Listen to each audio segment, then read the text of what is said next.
For the first time in many months, we have real, actual, honest-to-God football to talk about. So, on today's Bootleg Football podcast, me and EJ are going to talk about a few of the rookies that we think have stood out so far, as well as just thoughts on preseason in general. You know, maybe we'll talk a little bit about the new kickoff return structure. I have yet to watch Hard Knocks, EJ, so I'm not going to bring that up yet because I still got to catch up on the first two episodes. But I'm sure there's going to be plenty of Caleb talk this preseason too. But before we get into everything, first things first, welcome back. I know it's been a few weeks. Well, I don't know, by the time this goes live, maybe only like a couple weeks since the end of the summer series, but it's been like 6 weeks since me and EJ have actually recorded anything. So good to be back. EJ, how are you? I'm good. I'm extremely glad that there is real football to watch, and some people might say the preseason is not real football. I would both agree and disagree. It's Schrodinger's football. It is both real football and exciting, and we are happy to have it back. But we will talk today about some of the reasons that it is not real football and how you can enjoy it anyways.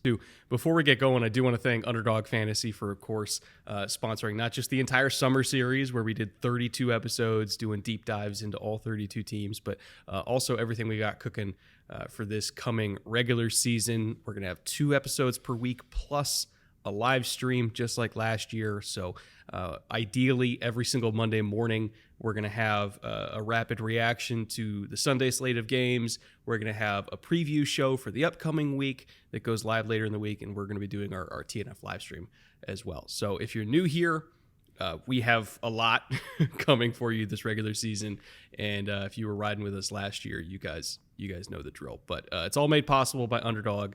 So if you guys want to play pick'ems along with us this season, I did fill out my first week 1 pick'em already, and it has something to do with what we're going to talk about later in this episode.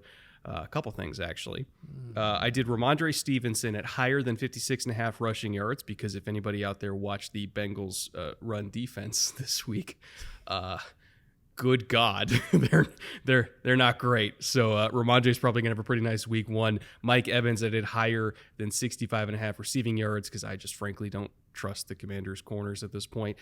And Javonte Williams, lower than 48.5 rushing because of well, not entirely because of, but heavily because of one Mr. Byron Murphy II, who we're going to talk about later today. Had himself a whale of a game against the Chargers, and I think the Seahawks might have had themselves a good one there. So if you want to play along with us for week 1 or throughout the season, of course, you can find Underdog Fantasy at the QR code on the screen or at the link in the description below. We're also going to link directly to that entry as well if you want to mirror it or expand upon it or completely fade it, whatever you want to do. Before we get into all that Byron Murphy talk, though, EJ, I don't know what they are, but you did say that you whipped up 5 rules for watching preseason football. I would love to hear what they are.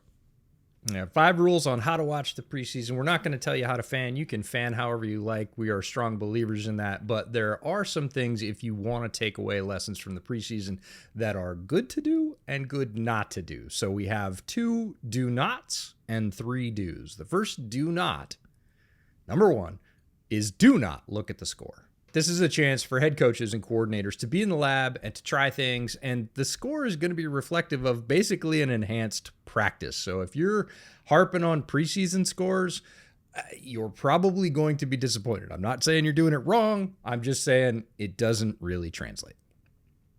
I will say, slight, very tiny counter rebuttal, because I'm not a box score watcher either. But I will say, from personal experience, when I was at the Chargers game, and I looked up and I saw the real-time box score about midway through the third quarter, and the Chargers, as a team, total had, I think it was 17 passing yards. That's one you could pay attention to. Whoa. The drop-off between Justin Herbert and Easton Stick, I don't know if there's a bigger drop-off in the entire league between starter or backup. Justin Herbert needs to come back quickly because if he doesn't, this team is, let's just say, not in good shape. So that's one box score metric I think you can pay attention to. Everything else, yeah, I agree with you. Yeah, I think certainly some of the statistics that come out you can pay attention to in terms of bias and whatever else. But again, only with a grain of salt. Overall score, lots of variables that determine why that is how it is in the preseason, and not too many of them translate. The second do not, we're going to get all the negatives out of the way first, is don't read too much into it when a guy has a big game. There are lots of reasons behind that, and not many of those translate to the regular season. So you can enjoy it. You can be thrilled by it. You can say, aha, see, I was right, at your own peril, because lots of the conditions that exist to make that big result occur in the preseason are gone as soon as the regular season starts. I know for a fact, you haven't told me this, but I know for a fact you are targeting this at Bears Twitter because of all the fucking Max Crosby comparisons. I'm actually not. We can talk about that for sure. There are definitely conclusions that get jumped to in the preseason, and I've actually had conversations with a lot of other folks in the business who do what we do, who kind of look at that and go, oh, okay. Get DMs from them about, do you seeing this? And I'm like, yep. And, we just kind of Austin Booker had a good game, but come He's on, had two guys. good games, but that is a lot to put on any rookie, and especially based on results from the preseason. So again, don't read too much into it when a guy has a big game. So let's get to the positive stuff. We got the do nots out of the way.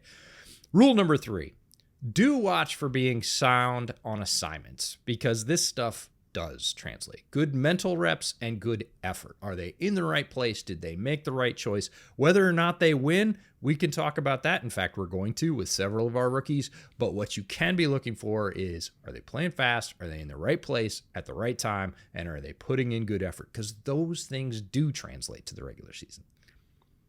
Malik Mustafa is the one that jumps out to me, where, again, I don't know if he's going to start for them. Well, long term, I don't know if he's going to start for them. Obviously, while Hufanga's coming back, he's going to get significant snaps. I don't think he just ever makes mistakes. And you watch him in that game, and of course you watch him in college, and he reminds me so much of a lot of the positives in Hufanga's game that I'm like, they kind of just have two of them now. So he was one of the rookies where I felt like I was just watching more of the same. Like I was just watching him in college again, do the same stuff. And I'm like, okay, well, that translates. And that's a very good segue into number 4, which is do focus on individual skills that translate. For example, cornerbacks flipping their hips in coverage. I don't care what the scheme is or how vanilla it is or anything else. Guys are going to have to turn and run in the season too. Does that guy turn and run well? Great. That'll translate. Offensive lines anchoring against power, right? Offensive linemen dropping their butt, and they're going to face bull rushes in the season. They're going to face bull rushes in preseason.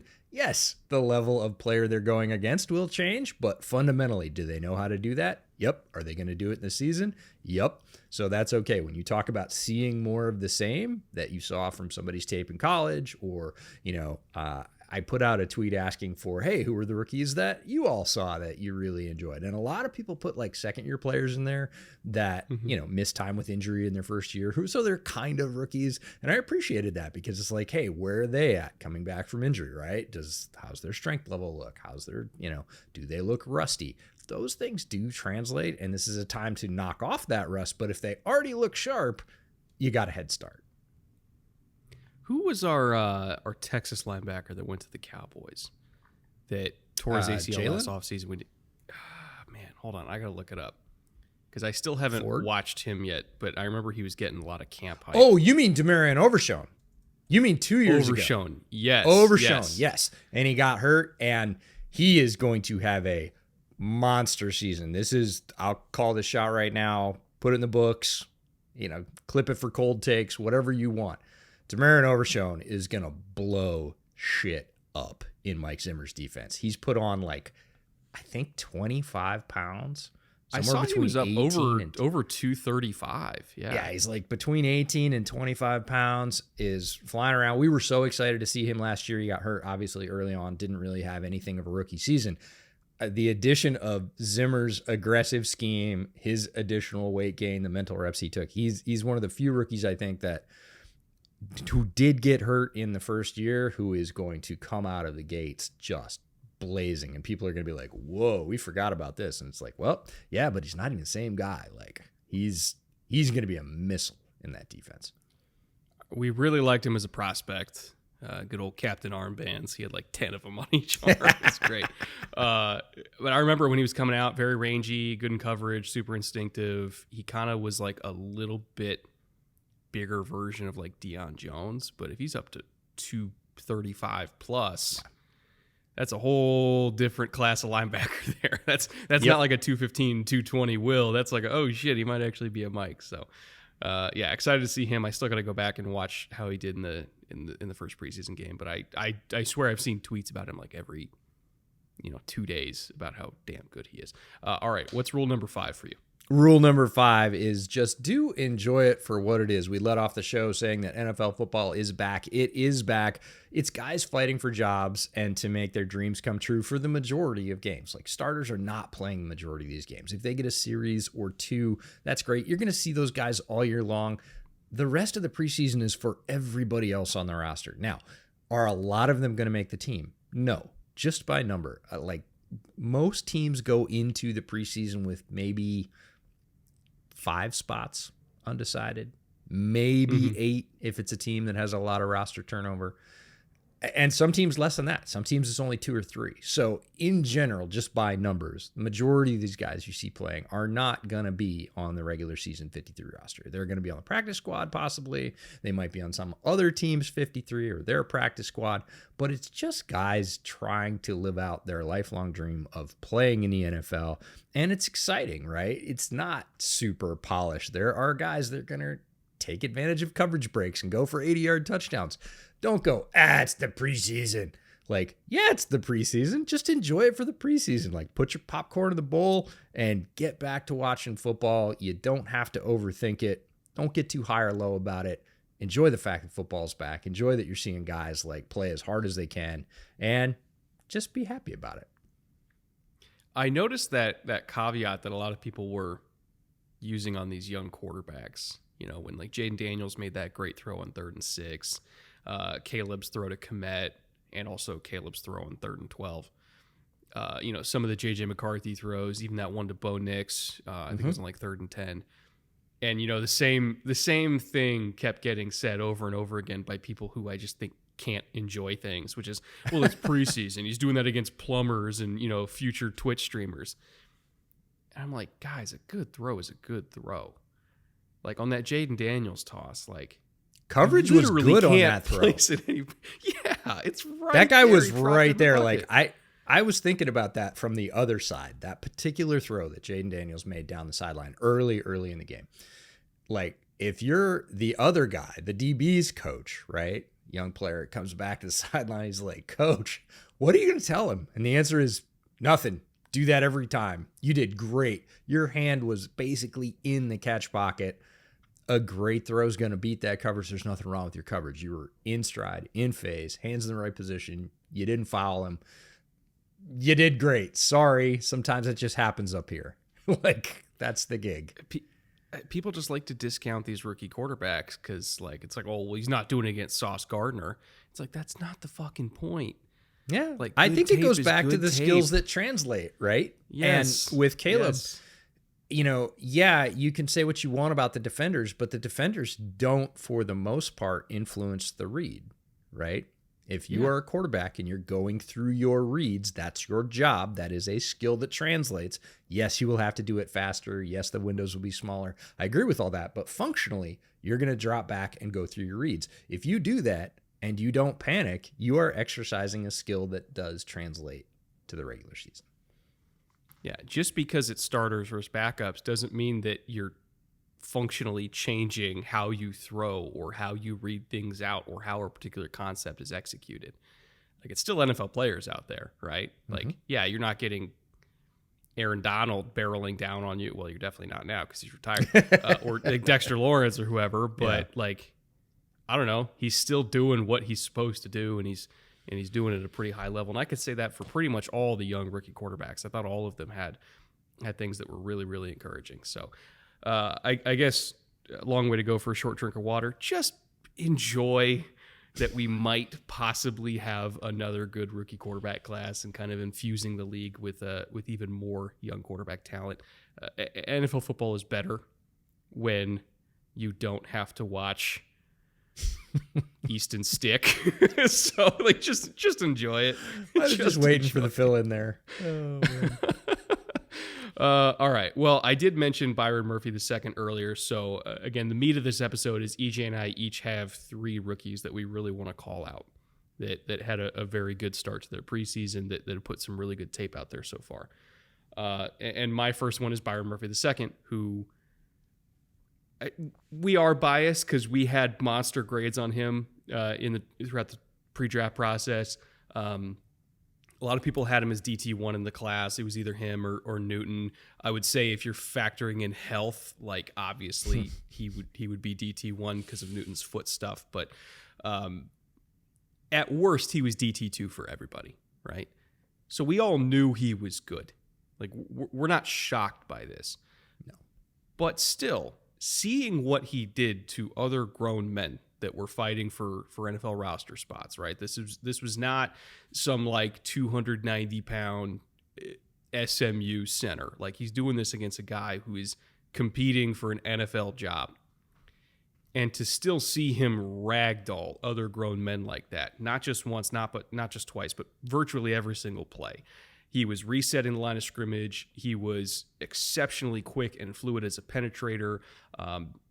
He kind of showed off a lot of what Mike McDonald was comparing him to for Justin Madubuike in terms of how he runs stunts in games and can just blow by the hip of an offensive lineman before they even have a shot of picking him up on stunts. Everything he did screamed Justin Madubuike, and that's why they took him. But the thing is, he's already looking like Justin Madubuike in his first ever actual NFL action. He looked exactly like he did in college, and that's saying a lot because he destroyed everybody in college too. Now he's destroying NFL players. I know Rome was the right pick at 9,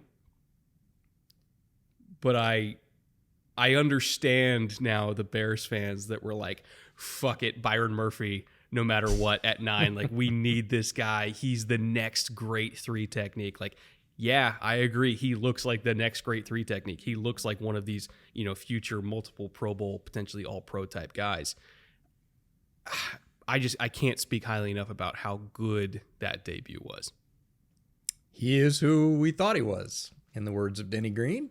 Paraphrased, of course, but he picked up right where he left off, and where he left off was in a very strong position. Over the second half of the season at Texas, it became clear that he was the guy on that line, despite playing next to T'Vondre Sweat, that people were worrying more now about Byron Murphy, and with good reason. And to have him land in a spot in Seattle with Mike McDonald, who fully both understands and needs that talent on the defensive line, we knew he was going to be featured, and it looks like that marriage is off to a delightful start. Another guy on defense that's playing very well, albeit all the way across the country, is Payton Wilson, the linebacker for Pittsburgh. And speaking of seeing more of what we saw on tape from him in college, lots of tackles. I'm not going to really get into the tackle numbers. It was sort of more how he made them. 1 tackle for loss, 7 total tackles, but more it was the playmaking. Beating blocks, and the way he does that is with quick decisions, agility, and flat-out speed. You talked about it with Byron Murphy in terms of getting by a guard's hip before they know he's coming. Payton Wilson is the same. There were at least 2 plays in that preseason game where the estimation of where he was going to be by the offensive line was well behind where he actually was, and he made plays when that happened. It is, again, more of what attracted us to him, more of what made him one of my defensive gems. He, again, picked up the script exactly where he left off in college. And interesting fact, this is going to be a fun one because I'm pretty sure you don't know this. He was apparently destined to be in Pittsburgh. So last year at NC State, he passed Bill Cowher in career tackles. No shit. No shit. Really? Yep. So out of all the guys to put one over in terms of the record books, it's Bill Cowher. How about that? Yeah, he passed a couple other people as well, but he passed Cowher's mark at NC State, which I thought was a neat connection that I was not aware of. Figured that out researching for this. But again, you see the speed, you see playmaking, you see the ability to be somebody on defense that the offense is going to have to focus on. And if they don't, he's going to wreck shop. There was because again, I'm a Texans fan, so of course I watched this game. There was a TFL that he did get that I don't know how else to describe it. It looked Payton Wilson-ish, right? Where it's not that he's like beating a block, right? Like he's not, stacking and shedding and doing like typical Mike linebacker. It's more slithering, right? I'm taking a wide angle. The offensive lineman is getting out to the second level. He's responding that. He's widening with me, so then I kind of just like slip underneath him. I don't really get touched because, he's a freak athlete. And then he was not in a good spot to make the tackle, right? Like the running back was pressing it, and there was an offensive lineman, a defensive lineman, both in between him and the running back, right? Running back is kind of pressing it, and he's trying to get Wilson to go outside, which he does, and then he's going to try to cut off the inside hip. And Wilson just kind of, again, he slithers, the best way to describe it, and he just kind of like dips around it and jumps back inside, like backdooring a block, but not really, because he's going through the front door while the running back's going through the back door, and he gets one arm. I don't know how he did it, but also that's just something that Payton Wilson did a lot in college, where he just made tackles that didn't make sense, and he's just able to do that consistently. And I don't that was a skill set that I was like, I don't know how that's going to translate, because he's just doing stuff that doesn't look like it's natural. And then of course in his first NFL game he's doing it again. And he also did the other, which I was encouraged by. He did beat a block in the middle. Again, people will say, oh, it's not a starter. True. But again, physical skill. Hit the block, got off it, made the tackle for a very short gain. So, can win either way. It's not just all the freaky stuff, because that, to me, is more like sacks. It's a little more fickle. Sometimes that stuff's going to happen. It's going to blow up. It's going to be a great highlight. Sometimes you're going to be the guy responsible for vacating your gap. He'll hit some of those against the starters. But if he can also do the base stuff as well, then you've got something. My second rookie I want to talk about, because I did want to talk about an offensive lineman, and I resisted the urge to just put Joe Alt here because that's too easy. But I still wanted to give the O-line some love, so I went with somebody who got not a whole lot of attention in the pre-draft process, despite being like an easy slam dunk first-round talent. And didn't even get a lot of attention on draft weekend, just because I think of the position he plays and the team he went to. It was just a recipe for getting ignored. Doesn't mean he's not going to be an elite football player in the league when all is said and done, because Graham Barton looked as advertised. Like if we're just looking at players in this draft class that A, you knew were going to translate, and B, immediately showed they were going to translate, Graham Barton's it. Like I think he could very easily have like a Creed Humphrey type trajectory where Creed walked in the league as a second round pick and was from day one of the 5 best centers in the NFL. I think Graham Barton potentially could have that kind of rise as a rookie, because if you watch the tape he put out there last week, that was borderline assault, what he did to every single DT in front of him. As a run blocker, as a pass protector, literally allowed 0 pressures. Nobody even got close.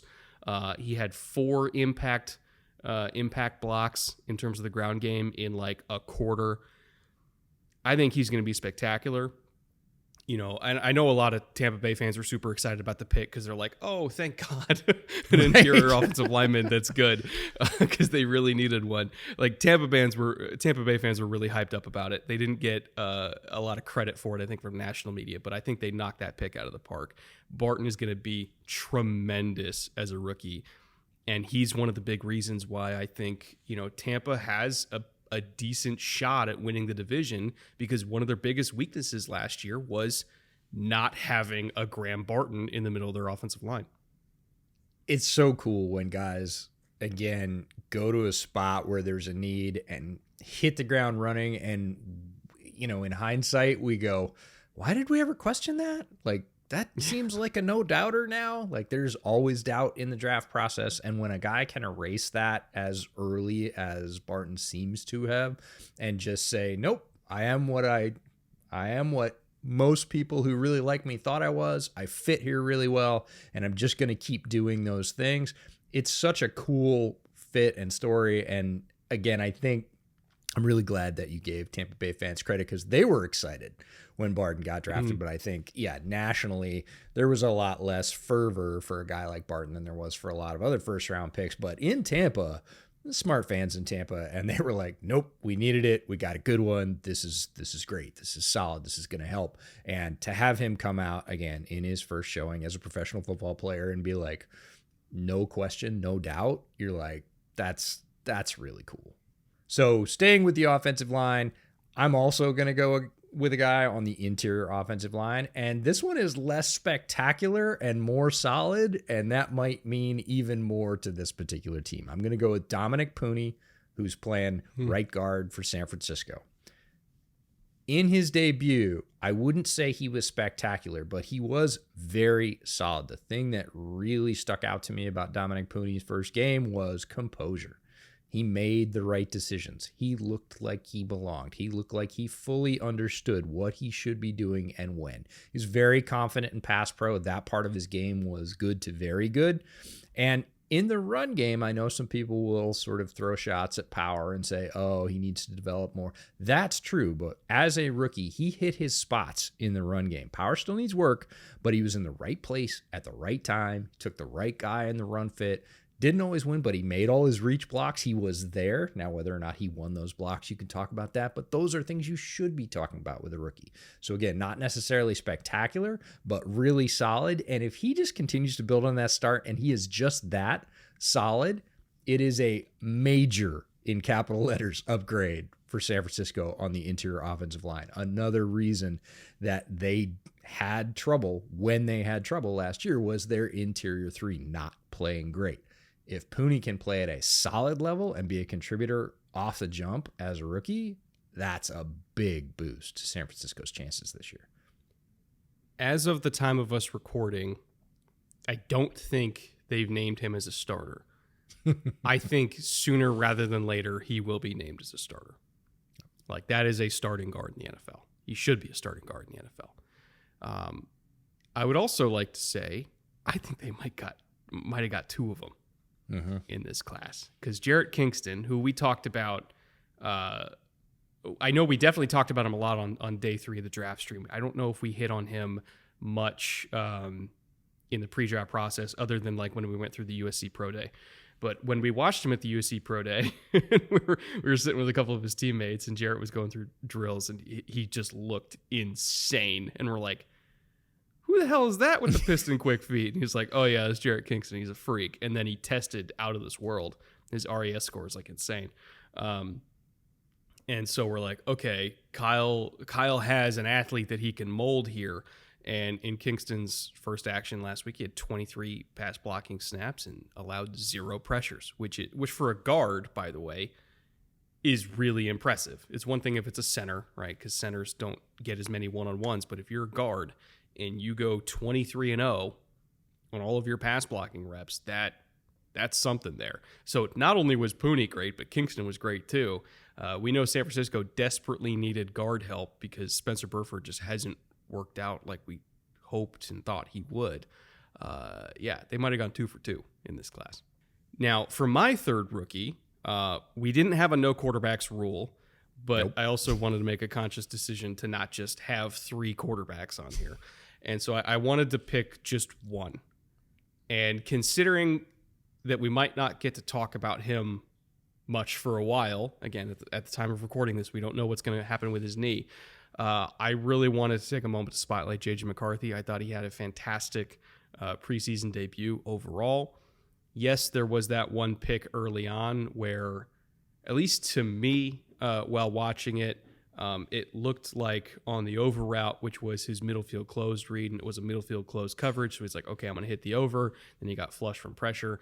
I think he wanted to leave it a little bit deeper and allow the receiver to drift into it rather than having the receiver come back to him. And I just don't think he got enough on it just based on the trajectory.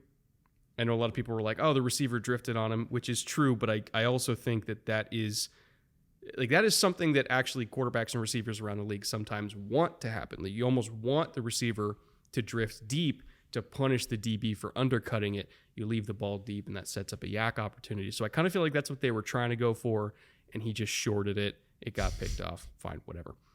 But then he came back the next play and threw a dime, like while getting absolutely lit up because there was a pass protection miscommunication, and he got destroyed, but still delivered an absolute dart deep down the field on a concept that I think Matt LaFleur calls halo, which is like a almost, so it kind of ends up kind of looking like weak flood, but not really.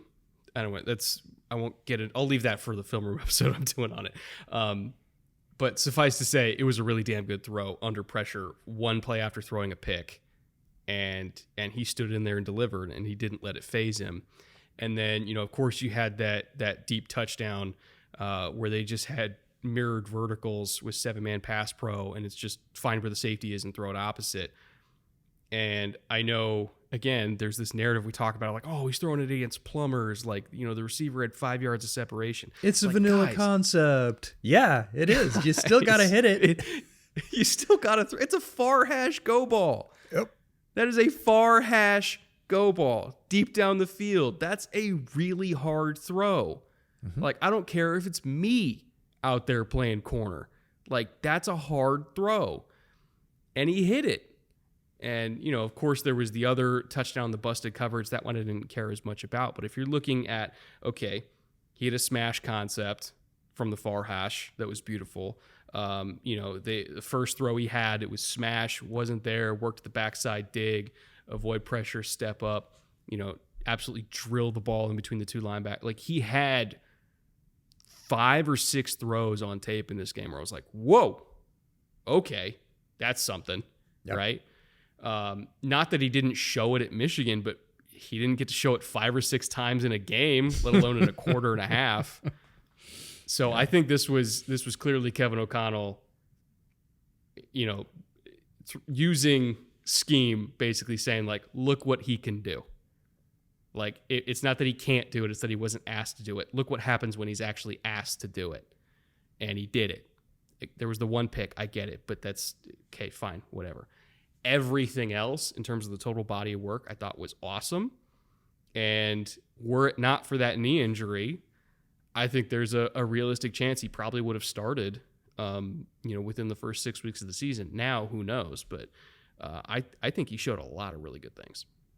These are the highs and lows of preseason in terms of, hey, we've got a guy that necessarily didn't demonstrate it a lot. Not never. You saw those, again, very few examples, but he could do it. Everybody knew he could do it, but it was a question that I had about, hey, when you crank up the volume and you're asking him to do it all the time, how's that going to look? And I, like you, think Kevin O'Connell, even using vanilla concepts, answered a lot of those questions. And everybody was like, aha, see, he's right. We were right. This is great. And then you get the knee injury. And so you get the highs of, it looks like it worked out, but we're not going to get to see it for a while. So some of the roller coaster of NFL preseason, but there was a lot to like. Going back to the interception, you know what it reminded me of is a golf shot that you sit there and you think about and you line up and go, okay, I got the win. I got the club. Okay, do I want to come in high? Do I want to go past the pin? Like, all right, I got it all set. All right, you step up, take your little waggle, and you just hit it fat. And you're like, yeah. I had it all in my mind. Like, I had it all set up. I knew what I wanted to do there, and I just didn't really execute it the way that I wanted to. So, in the wash, that ball goes in the water. You get a pick in the preseason. Again, these are learning opportunities between, a young relationship between receiver and rookie quarterback to figure out, hey, how do you like that? What am I going to do with it? And sometimes, hey, just, it slips a little bit, and that's fine. You learn, okay, can't leave that ball there. That's not going to happen. Or, man, I really got to throw it even harder than I thought I had to. I'm not putting too much stock in that, but all the positives you talked about in terms of the reads, the NFL throws, I don't care who they're against, they're still NFL throws.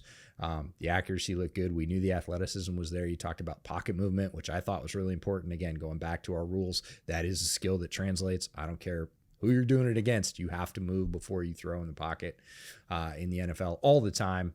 And McCarthy showed all that stuff. And I think Vikings fans should be really encouraged, and they're going to kind of have to put that hope on ice for a little bit till the knee gets fixed. But, when he comes back, none of that stuff's going to disappear necessarily. We're not talking about any kind of career-threatening injury. It's got to get cleaned up. He's got to get healthy, but we're not talking about a functional change to what he can do physically. And he showed a lot in a very brief debut.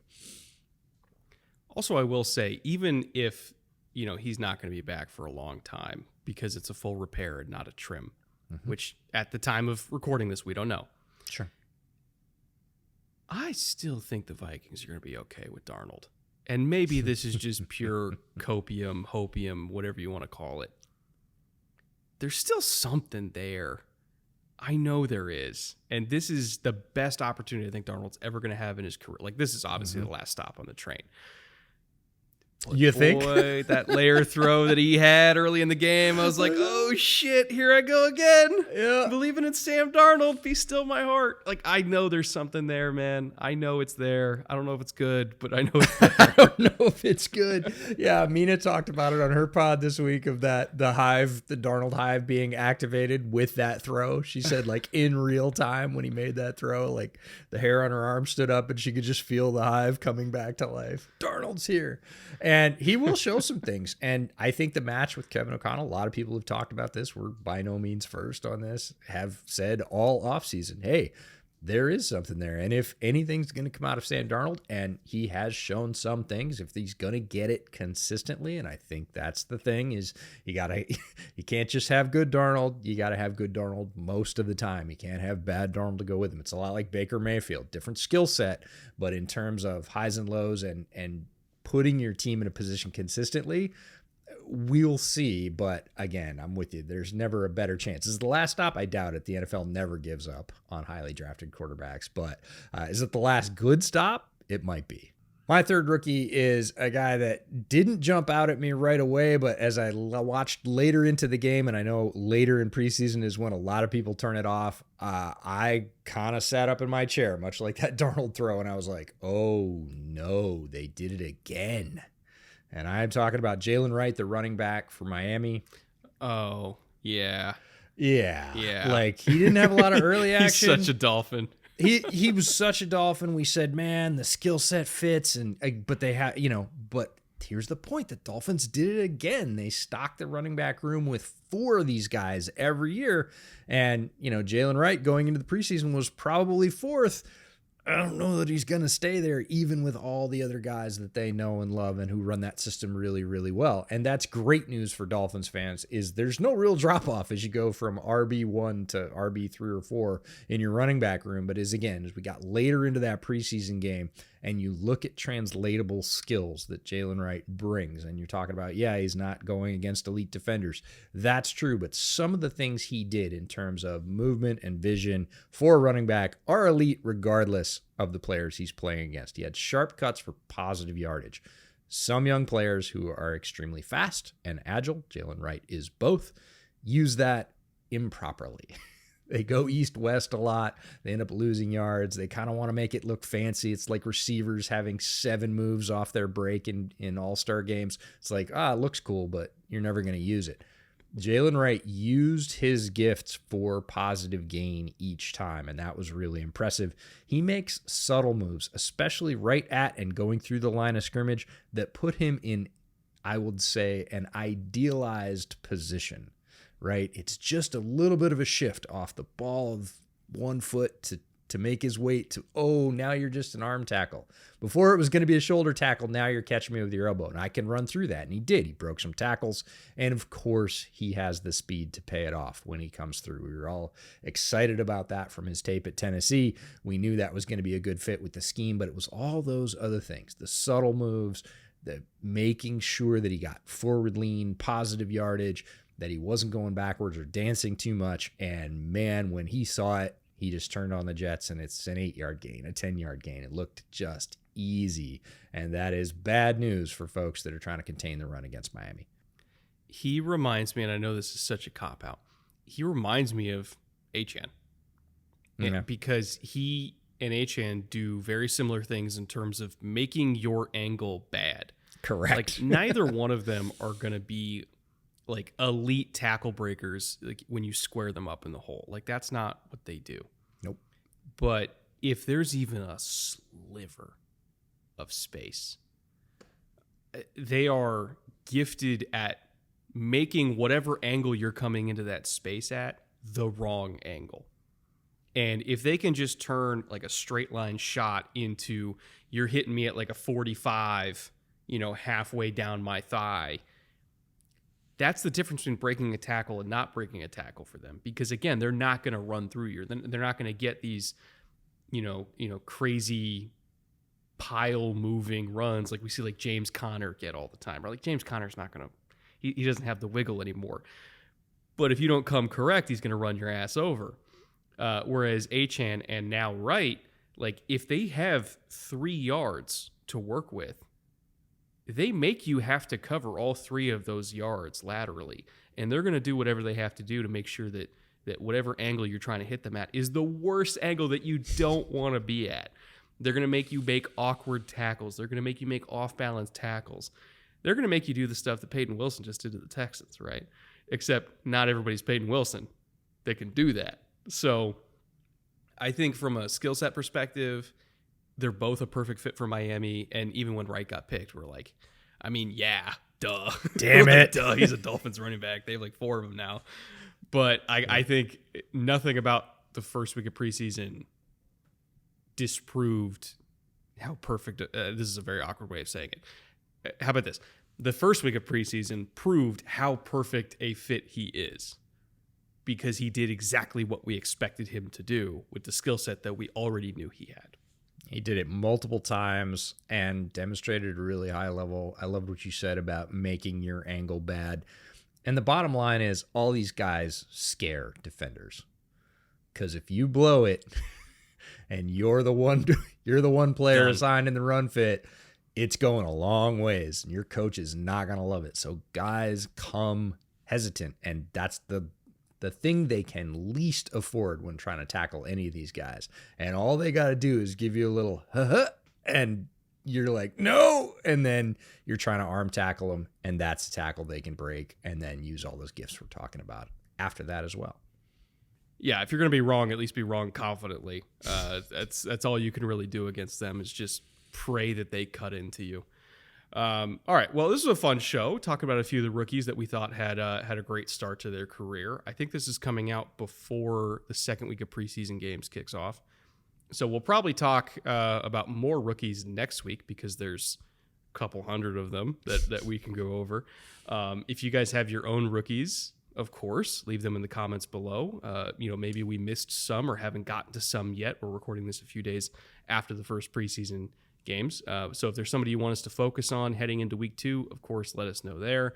I'm sure we're going to talk about Caleb next week. I'll just put the caveat out there because I know it's coming in the comments. People are going to be like, EJ didn't talk about Caleb or Austin Booker. We're going to talk about both those guys a lot. Caleb, for sure, he's a starter in a very competitive division. He's going to get his ink, his airtime, his press.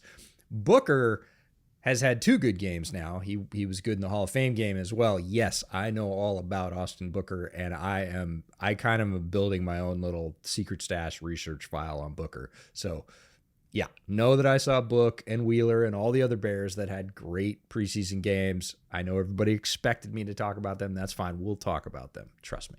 And, of course, Bears fans will get to Torrey Taylor, too, EJ's favorite topic of discussion, 4th-round punters. So I promise more Bears talk is coming, but sure. There's 31 other teams we had to get to first. So hope you guys enjoyed this episode. Thank you once again to Underdog for sponsoring today's show, as well as every show throughout this season. Again, if you would like to tail our entry for week 1, we have Ramondre at higher than 56.5. We have Mike Evans at higher than 65.5, and Javonte Williams at lower than 48.5 against a Seahawks defense that we think is going to be really, really, really darn good.